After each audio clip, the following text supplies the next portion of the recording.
स्वागत है दोस्तों आपका हमारे YouTube चैनल पर।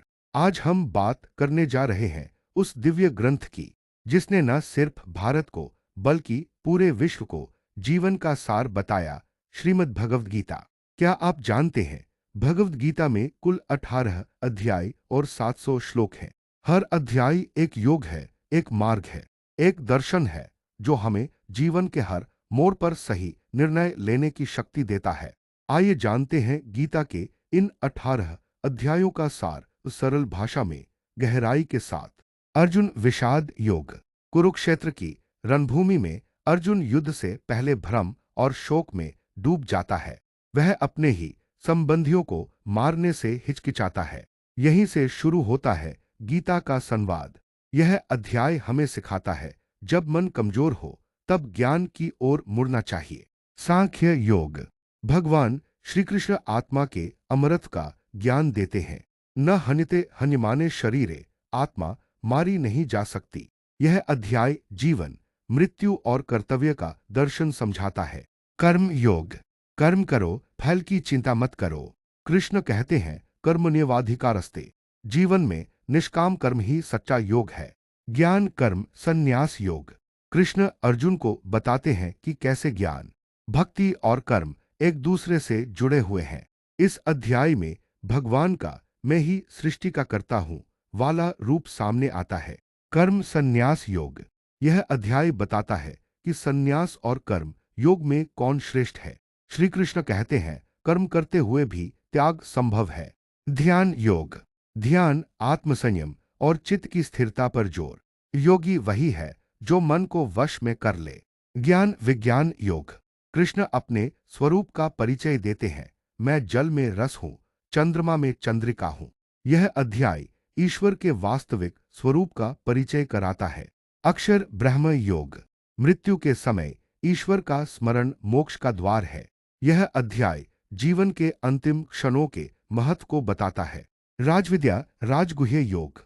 यह गीता का सबसे गोपनीय और महत्वपूर्ण अध्याय माना जाता है। भगवान कहते हैं भक्त मुझे एक पत्र, पुष्प, फल या जल भी अर्पित करे, मैं उसे प्रेमपूर्वक स्वीकार करता हूँ।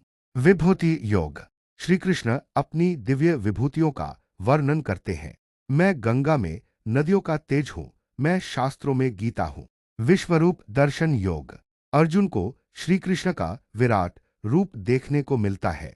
यह अध्याय ईश्वर की सर्वव्यापकता को दर्शाता है। भय और भक्ति दोनों का संगम। भक्ति योग। कौन सा मार्ग श्रेष्ठ है, साकार की भक्ति या निराकार की। कृष्ण कहते हैं जो प्रेम से भक्ति करता है मैं सदा उसके साथ हूँ। क्षेत्र क्षेत्रज्ञ विवेक योग। यह अध्याय शरीर क्षेत्र और आत्मा क्षेत्रज्ञ का अंतर समझाता है। जानिए हम शरीर नहीं आत्मा है। गुणत्रय विभाग योग।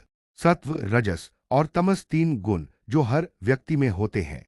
कृष्ण बताते हैं जो इन तीनों गुणों से परे होता है वही मुक्त होता है।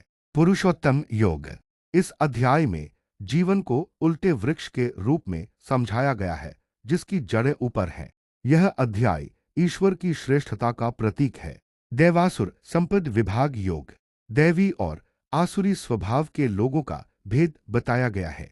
कौन सा स्वभाव मोक्ष की ओर ले जाता है और कौन बंधन की ओर, इस पर प्रकाश डाला गया है। श्रद्धात्रय विभाग योग। 3 प्रकार की श्रद्धा, सत्वगुणी, रजोगुणी और तमोगुणी। कृष्ण बताते हैं श्रद्धा जैसी होगी वैसा ही फल मिलेगा। मोक्ष संन्यास योग। अंतिम अध्याय संपूर्ण ज्ञान का सार। यह अध्याय मुक्ति, त्याग, भक्ति और कर्म सबका समन्वय है। कृष्ण का अंतिम उपदेश मामेकन शरणन व्रज, मेरी शरण में आ जा, मैं तुझे सब पापों से मुक्त कर दूंगा।